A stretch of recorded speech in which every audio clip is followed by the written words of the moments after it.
ఓం నమో భగవతే వాసుదేవాయ.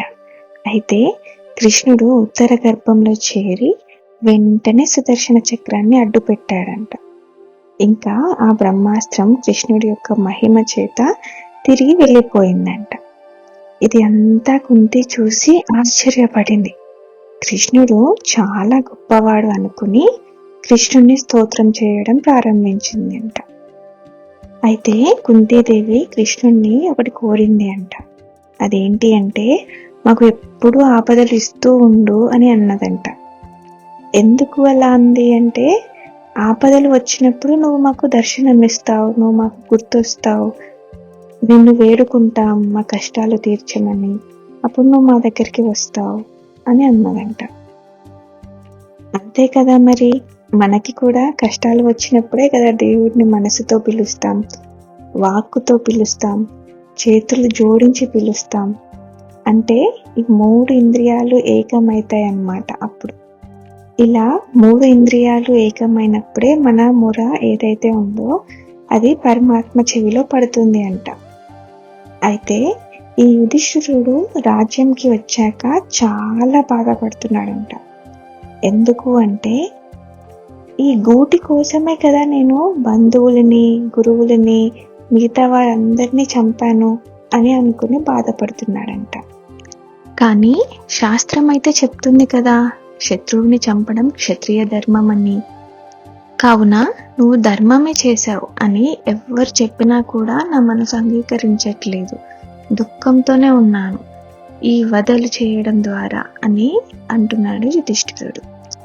ఆఖరికి కృష్ణుడు చెప్పినా కూడా వినలేదంట, శాంతించలేకపోయాడంట యుధిష్ఠిరుడు. అయితే ఒకసారి కృష్ణుడిని కలవడానికి కృష్ణుడు ఉండే మందిరానికి వచ్చాడు అంట ఈ యుధిష్ఠిరుడు. వస్తే కృష్ణుడు ధ్యానం చేస్తూ కనపడ్డాడు అంట. ఆశ్చర్యపోయాడు యుధిష్ఠిరుడు. ఎందుకు అంటే, లోకమంతా జగత్తు మొత్తం కృష్ణుడి కోసం ధ్యానం చేస్తూ ఉంటారు.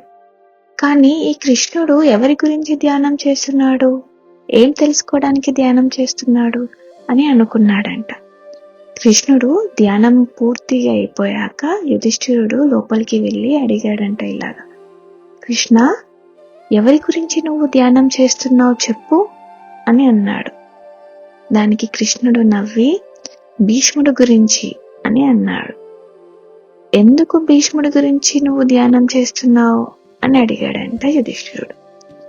భీష్ముడు శరీర త్యాగం చేసే సమయం వచ్చింది, ఆ సమయం గురించి తెలుసుకోవడం కోసం ధ్యానం చేస్తున్నా అని అన్నాడంట కృష్ణుడు. ఎందుకు అంటే, శాంతించని యుధిష్ఠిరుడు మనసుకి శాంతి కలగడం కోసం భీష్ముడి చేత ఉపదేశం చేయించాలి. ఇంకొక రెండవ కారణం ఏంటి అంటే, భీష్ముడి చివరి సమయంలో కృష్ణుడు అక్కడ ఉండగా కృష్ణుడిని దర్శిస్తూ ప్రాణాలు వదిలేయాలి అని కోరుకున్నాడంట.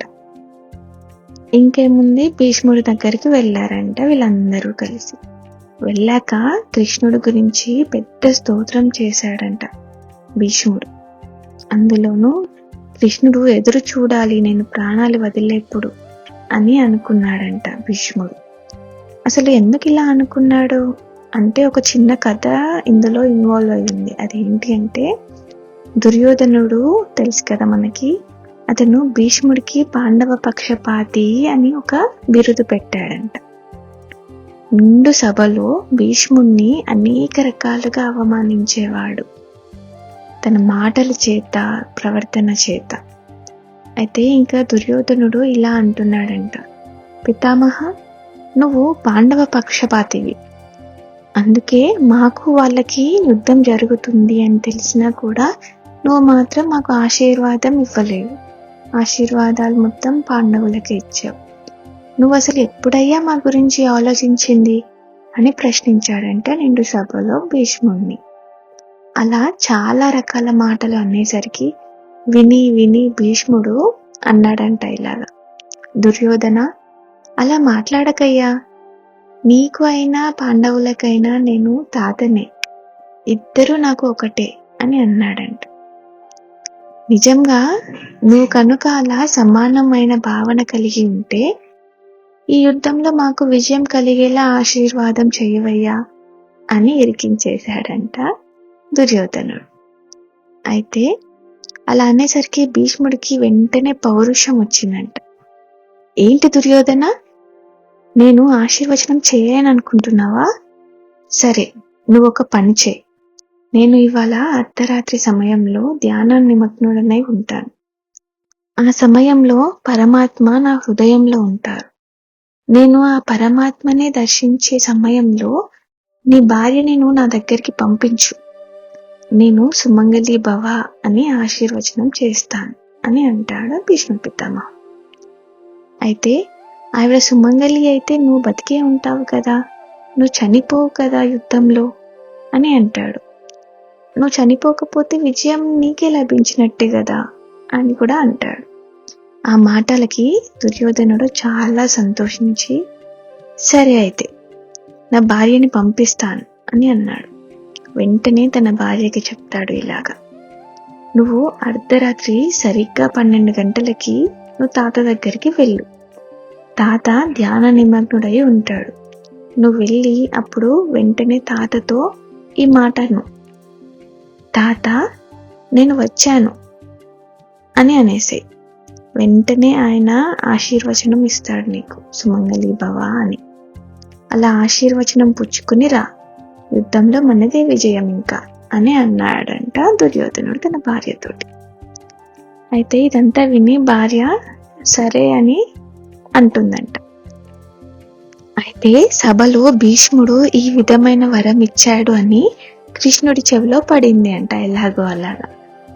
అయితే పడిన వెంటనే కృష్ణుడు, అరెరే, భీష్ముడు వరం ఇచ్చాడు అంటే అది ఎట్టి పరిస్థితుల్లో పొల్లుపోదు అని అనుకున్నాడు.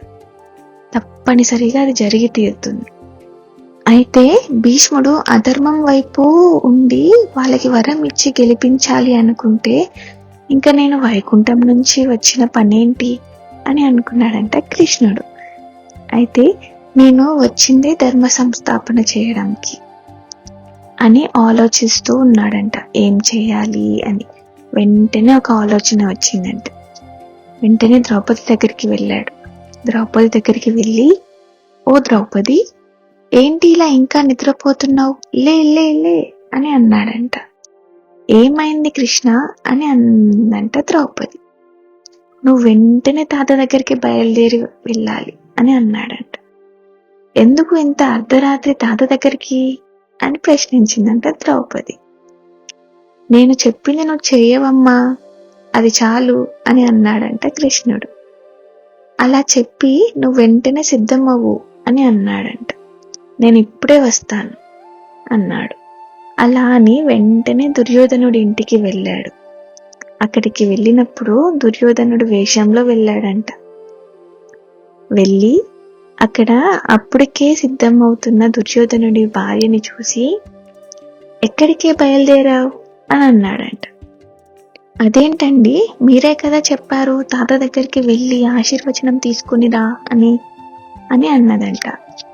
దానికి దుర్యోధనుడి వేషంలో ఉన్న కృష్ణుడు ఇలా అంటున్నాడంట, అరే అతను మన తాతనే కదా, మన దగ్గరే ఉంటాడు కదా, ఇంత అర్ధరాత్రి వెళ్ళడం ఎందుకు, పోయి పడుకోపో అని అన్నాడంట. భర్త వెళ్ళమన్నాడు అని సిద్ధమైంది భార్య, ఆగిపో అన్నాడని ఆగిపోయిందంట. ఇంకా కృష్ణుడు బయలుదేరి ద్రౌపది దగ్గరికి వెళ్ళాడు. వెళ్ళి ద్రౌపదికి జాగ్రత్తలు చెప్తూ పద అని అన్నాడంట. అదేంటి పద అంటున్నావు, నువ్వు కూడా వస్తున్నావా ఏంటి నాతో అని అన్నదంట ద్రౌపది. నీతో ఎవరినైనా పంపించాలి అనుకున్నా కానీ నాకు నమ్మకం లేదు ఈ వార్త బయట వేస్తారేమో అని, కాబట్టి నేనే వస్తాను అని అన్నాడంట కృష్ణుడు. మీ ఇంట్లో కంబలి ఉందా అని అడిగాడంట ద్రౌపదిని కృష్ణుడు. ఆ ఉంది అని అన్నదంట. ఉంటే తీసుకుని రా వెంటనే అని అన్నాడంట కృష్ణుడు. నల్లటి కంబలి ముసుగు వేసుకుని ఒక కాగడా పట్టుకుని సిద్ధంగా ఉన్నాడంట కృష్ణుడు. సిద్ధంగా ఉండి ద్రౌపదిని నన్ను అనుసరించు అని అన్నాడంట. అలా మెల్లగా నడుస్తూ వెళ్తుంటే సరిగ్గా అదే సమయంలో భీష్మ పితామహులు ధ్యానం చేస్తూ ఉన్నాడంట. ఆ సమయంలో ఖచ్చితంగా ధ్యానం చేస్తుంటే ఆ భగవంతుడే ఆయనకి దర్శనమిస్తాడంట. ఆ ధైర్యంతోనే చెప్పాడు భీష్ముడు దుర్యోధనుడికి, అలా ధ్యాన సమయంలోనే వస్తే ఆశీర్వచనం చేస్తాను అని.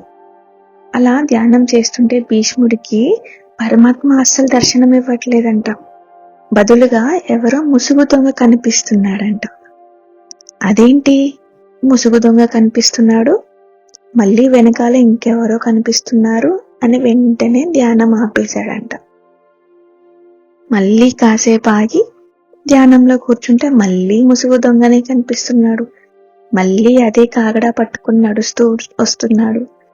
అదేంటి అనుకుని మళ్ళీ ప్రయత్నించాడంట. ఈలోపు కృష్ణుడు ద్రౌపది రానే వచ్చేసారంట అక్కడికి. బయట నించుని కృష్ణుడు అన్నాడంట, ఇప్పుడు నువ్వు వెళ్ళమ్మా లోపలికి వెళ్ళు అని అన్నాడంట.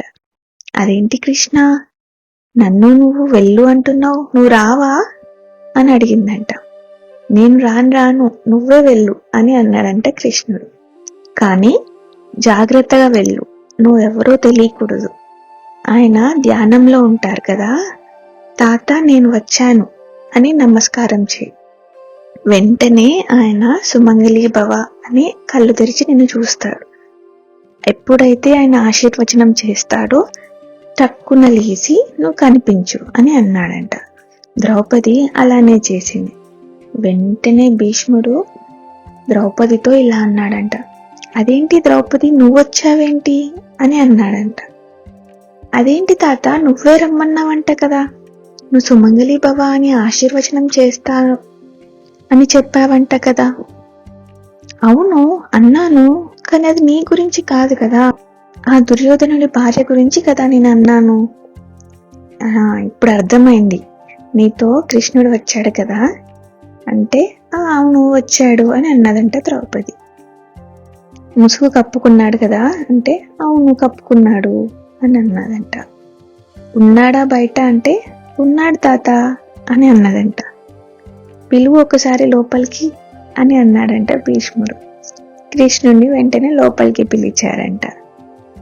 ఇంకా భీష్ముడికి కృష్ణుడికి మధ్యలో సంభాషణ ఏం జరిగింది అనేది మనం తర్వాత ఎపిసోడ్లో తెలుసుకుందాం.